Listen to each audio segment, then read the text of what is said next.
गेली 95 सालापासून या नवी मुंबई शहराचा सत्ताधीश पार्टीचा मी सल्लागार आहे. त्याच्यामध्ये कधीही डिस्कंटिन्यू कधी झालेले नाही.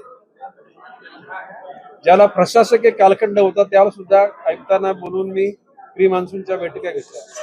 बैठकीमध्ये जरी क्वाऱ्या बंद असल्या तरी क्वारी परिसरामध्ये अशा प्रकारचा मातीचा ढीग आणि त्याच्यानंतर मातीचा रेला येऊन मनुष्यहानी होऊ नये म्हणून त्याची दक्षता घेण्याकरता सूचित करण्यात आले.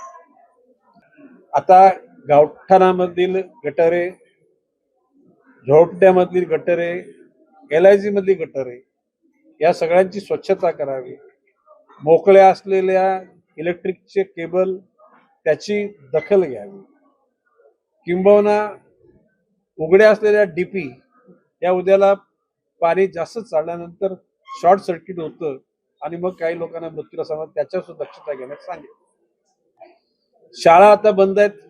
शाळा सुरू होतील तत्पूर्वी शाळांच्या इमारती सिपेज लिकेज याची सुद्धा दक्षता घ्यावी.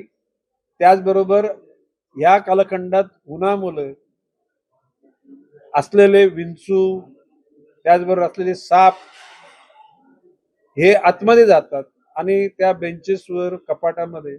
तर 3-4 दिवस अगोदर त्या ठिकाणी इमारतीच्या सभोवताली स्वच्छता करावी.